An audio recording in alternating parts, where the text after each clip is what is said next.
Hi, welcome back to Talking Insights. I'm your host Antonio, and in today's episode, we're diving into the fast evolving world of Latin American music, where independent artists are reshaping the industry and technology is transforming the artist-fan relationship. Our guest today is Ariana Arciniega, EVP of Global Operation and Business Development Strategy at Intercept Music. Ariana has decades of experience leading digital distribution and growth strategies across Latin America and beyond, working with labels and global acts to unlock the power of data, AI, and superfans. Today, we're going to explore how technology is helping artists connect with the most passionate fans and the future of music in one of the world's most dynamic regions. Ariana, welcome to the show.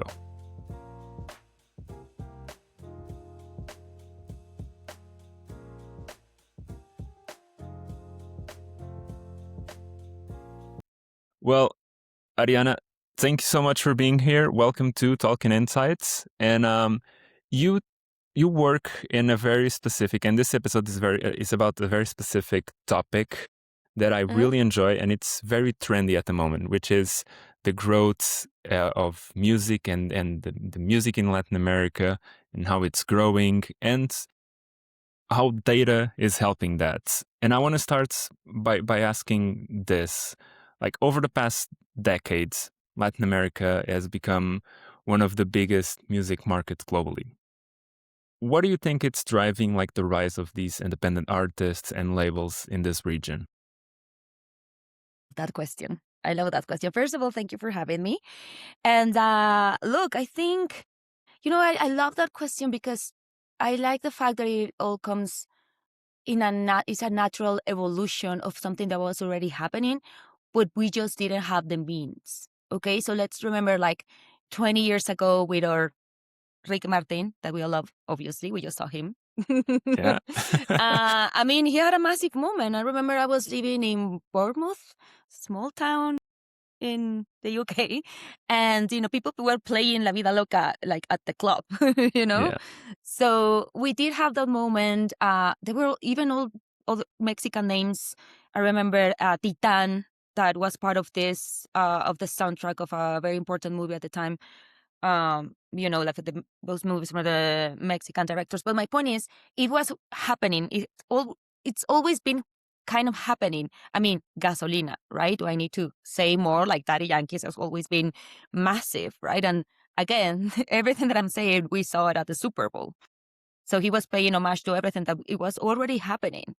It's just that we didn't have those means weren't in the independent world.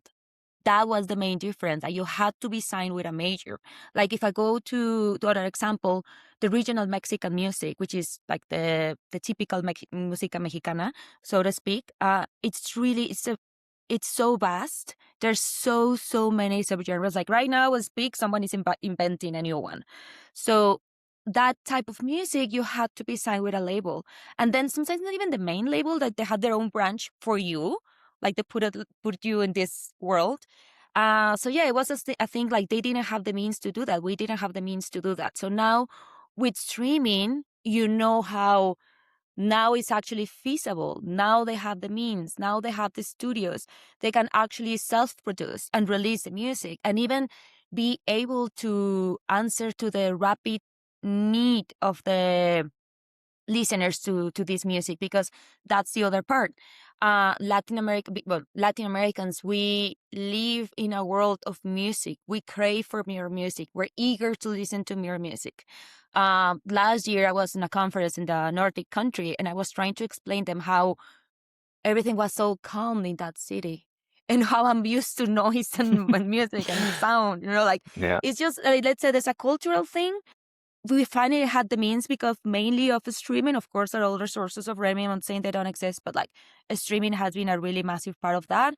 The fact that we cannot, again, have the studios, the indie labels. You even have big artists like Peso Pluma having their own label. They actually go and find those talents, and because they are like not mentoring, but like they have their support, those new talents, those newcomers start, like their first song goes to the viral top 50. I'm not even kidding. So Yeah. that is happening there.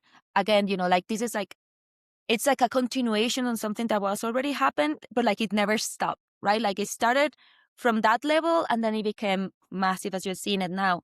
And then the other part of things is how young the audience is and how they're not struggling in like how to listen music. They go directly to streaming and everything.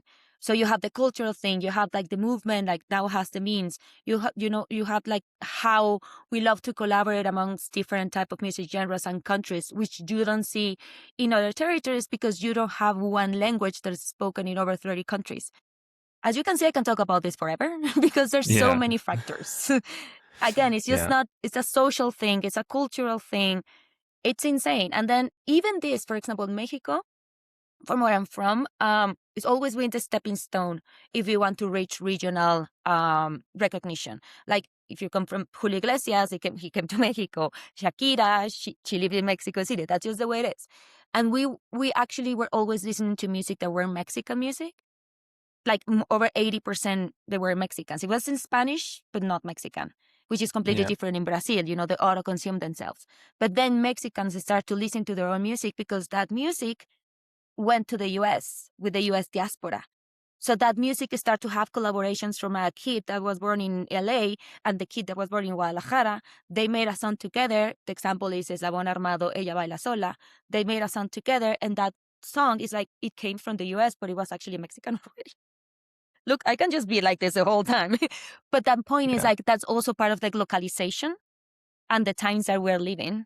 So when you have this massive community listening to themselves, of course, Yeah. you're going to have a massive explosion and impact. Yeah. I want to talk about superfans and the term superfans and the artist-fan relationship because obviously, I mean, these days it's not just about the music. Like, of course, you can have like a top 10 hit, but there's so many more things. Like there's the engagement, there's the social media, there's so many more things, and not going right away to the superfans and how you uncover the human emotions to connect with the fans and the artist, but it's a big part of it, right? And technology has been used so many times these days to help those artists. Is is there a specific way that Latin American artists are using the traditional methods, or are they using more these modern technologies like the social media, the way to connect with the fans? Is there a specific way to do it? You know what? I think that people are more like utilizing different ways and even real life situations. Like it's a combination of all of that. When I was talking about regional Mexican, which right now is, the one that the music genre has been listening the most, it's more like a movement type of situation. There are a lot of names, there's a lot of people, a lot of independent labels, like there's a lot happening at the same time. So I do think that it becomes more difficult to actually have like the connection with the fan. Like what I'm trying to say is the fan is connected to the movement. The fan is connected to certain subgenre. And that fan knows everyone that is everyone, but it's not exactly like one person. So that's why I think there's a lot of room there to start utilizing tools to go to that audience. I think right now, the way that we do it, the way that I see it, is very like the social interaction, right? Um, for example, like working with with Anglo talents, they care about TikTok. I'm not saying they don't care about TikTok, but if you compare it with the way that we do it, or like the artists want to do it, and they want to release 2 songs the same week on TikTok, just to see which one people is gonna like the most. See, like they're not like, oh, my content. They do want to connect that way. But I also think that sometimes it's not about doing a lot. It's not about releasing a lot of music, but actually getting, the data from that and the people that are your engaged fan. And I think that's a part that we are missing a little bit, but there's also seen in a positive way. There's a lot of room for improvement, for sure, because we have seen like the artists that have that connection with their audience and they become these super fans.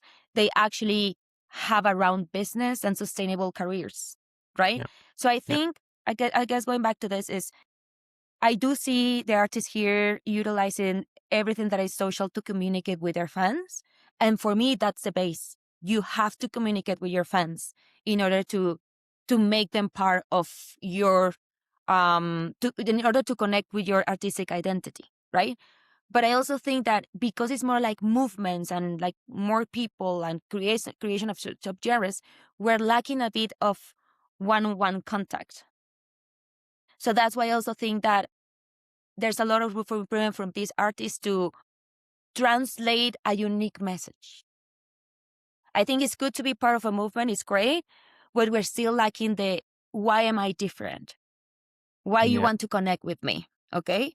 And that way they can start utilizing that data for that, not only to get more streams. So that's where we are right now. It's easy to go for the streams, but you know that it's not about the amount of streams, it's about the connections, because like a super fan equals to, I don't know, like let's say 20 to 40 listeners. Like one super fan is actually 20 times more. So that's a person that is going to buy your ticket to go to your concert. So I guess, my point is I think there's a lot of room for improvement. It's a matter of objectives. Everything is a matter of objectives. You want the streams or you want the people that's actually engaged, that is going to go to your concert, that is going to buy the product that you give them. But I think it's still in the works. Like, for example, if we talk about super pop stars, they tend to have an army and they tend to have a name. Yeah. We're still missing that here. And I'm not saying like it's the general, but that's what I'm seeing. And there are other artists, like, for example, I've seen artists in reggaeton Mexicano, they do have more like a stance. That's the word I was using. So I see how that is changing with that subgenre reggaeton Mexicano. But again, I think there's a lot of room for improvement, and it's all a matter of objectives and focus on them instead of only the streams, and how to utilize your socials to connect with them, reflecting your identity, and not just for them to consume your song. You mentioned analytics and the way that people are using those and these real-time analytics, because these days everything is now, like the streams that you have now, the clicks that you have in your videos now, the likes in your Instagram, TikTok video, whatever it is now. Are these real-time analytics, have they changed in any way the way that labels are making decisions? And especially compared to like 5 years ago, because I imagine that like things were a bit different. I think they have changed, Antonio, but I think, look, I'm going to be super practical with you because that's the way I like things. The data can be day to day, but we are only reviewing it every 2 weeks.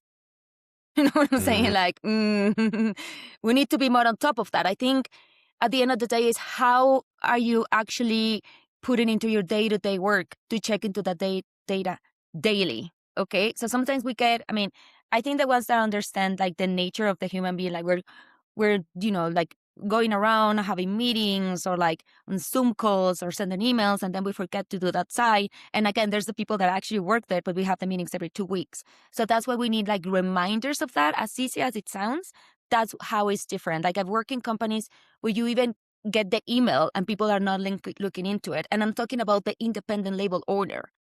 And then we have the momentum, and actually a momentum can pass in 2 weeks.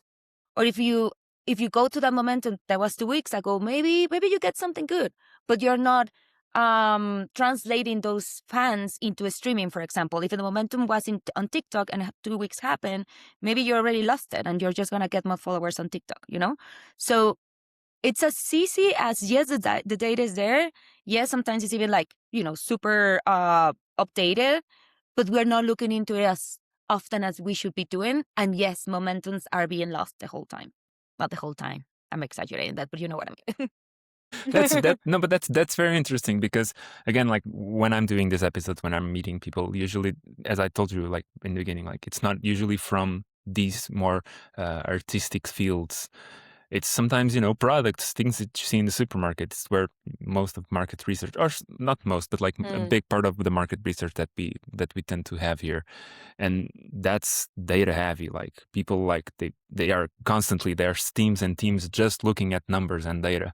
So it's very interesting to see like how in this case, which I get why, but it's interesting to see how in this case, like it's a bit overlooked and people just don't really tend to see it that at the moment? Not at the moment that they have to, because we're all running around. And then if you want to add something on top of the Latin American markets, we utilize different hats the whole time. It's not like the US that you have the manager. No, people here are running around doing several things. Yeah. I mean, we're still growing, we're still emerging markets. So it's not like people are going to have like their life sorted with one income. Yeah. So it is what it is. Do you think technology will help that, to help noticing the trends, or noticing the stats, noticing the analytics, noticing everything, and make more sure that you're looking into the right way more instantly? Definitely. And it's just a matter to actually send in even smoke signals, you know what I'm saying? Like, this is happening, look into it. Maybe we can do this. And even the way the information is given, right? Sometimes we utilize these words, even the word that I just used, like are more corporative and, amplify and maximize and transparency. And sometimes you just want people to speak in more like Christian terms, like Yeah. the way it is. So maybe that will also evolve. I don't know. Wait, maybe that will also evolve. I don't know. But it's important to understand who are you talking with. And I think that happens a lot in music. Like, we have the tech side, we have the music executive side, business side, and then you have the people that are actually on the street signing these artists that have, at the end of the day, the contact with the real culture happening as we speak. And we're trying to give them terms that come from another country even. So Yeah. Do you it's think very there's going to be interesting. like one piece of technology that's going to shape the way that not how music is made, but how music is either consumed or perceived in the next few years? I know you don't have like a crystal ball. I don't expect you to have one, but from your expertise, do you think there's one thing like that? I don't know. I think that's an amazing question. But it's like I never foresaw that, the streaming world was going to happen. But things were, I mean, as we speak, there are things happening.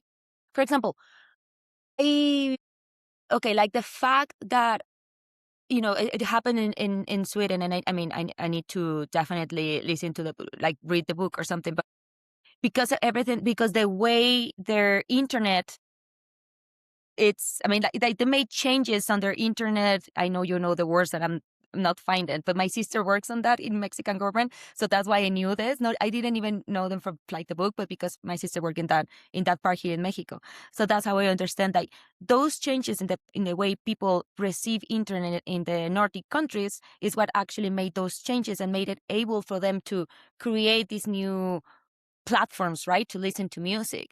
So my point is, maybe there's things happening as we speak that seems to not be related, but that gonna impact the way we consume music in the future, right? But yeah, Yeah. I don't. I think I just want to be surprised. And that's a great way to do it. Before we go, I have like two more questions. You deal with independent artists a lot. You that's your thing. Is there a myth about independent artists that sometimes needs to be challenged? A ver, un mito. Independent artists are not organized. Sometimes they're not organized. So that's not a myth. Independent artists. Because in a way, it's what you were saying, like about Latin America, is like one person does a bunch of roles. It has to wear a lot of hats. The independent artists usually have to do the music, but also all the rest, and sometimes even beyond, and then have to be mentor and then when he reaches a point in their career, which like, okay, now I know Peso Pluma or Bad Bunny or whoever, and it's like, oh, now I know him, like, and they're kind of like pointing into the point of like, now I need to be a different role. Is there any myth? Well, maybe that they're lazy. They're not lazy. I mean, as you're saying, I mean, if they're wearing so many hats, people are not lazy. You know what? Even the whole thing that we were talking about data. I remember when I first started working, YouTube was really big. YouTube is still really big in Latin America. I mean, I think in Argentina, just Argentina last year consumed more music on YouTube than the whole of the US. You can find it at the last, not this IFPI report, but last year's IFPI report. So it's massive, right? So I remember at the beginning, I had to explain everything about distribution, like apples and pears and everything. And they knew everything about the back end of YouTube, like really technical stuff, like things that my team knew because they had taken lots of online courses and certifications. And I was like, no, it's not that they're not digital savvy, right? It's just that the way platforms work is because we have the middleman that always been Yeah. the middleman. And on Yeah. YouTube, you actually have like this direct consumption. So they're able to understand everything that goes on there. So they might be doing things on TikTok, they might be doing things, everywhere. But that data is not like they're not checking it out the whole time. So, and I do believe if you understand your YouTube channel, you will understand a lot about your data and your fans, going back to the previous questions. So I guess the myth is they're not lazy or not digital savvy. It's just also part of how we're doing this. The deals were made that they were things that they don't actually have access. So I think I opened a Pandora box there with my answer. No, it's great. But I yes, mean, a myth. honestly, I would we could talk about this for hours. I think it's a very interesting topic, and it's again like one of those themes and areas that we don't really discuss that much in the podcast, and in the industry, like it's sometimes when you talk about data, when you talk about market research, you don't think about it. The first topic is not like, oh, music. But in some cases, it should be. There's so many potentials there. There's so many doors to be opened there, and I think it's very interesting. I want to finish by asking again your connection with the artist and the fans. Is there any advice that you would give to artists or music entrepreneurs who want to build a more kind of sustainable career in this data-driven environment, apart from obviously connecting with Intercept Music and you? But Of is there course, like of course. is there like an advice that would you give?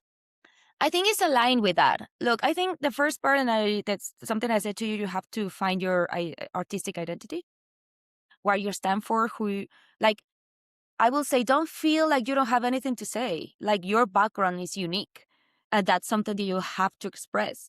And let's go back to the Bad Bunny situation. That's why everyone connected with that. It's not just pick a topic, it's just a topic that's close to your heart. We all have that. And, or if you're talking about Latin America, there's a lot of things that are messed up. I mean, everything looks pretty and love. I mean, for like this course that we have seen, but there's a lot of things that are not. So there's a lot of things to stand for. That's my point.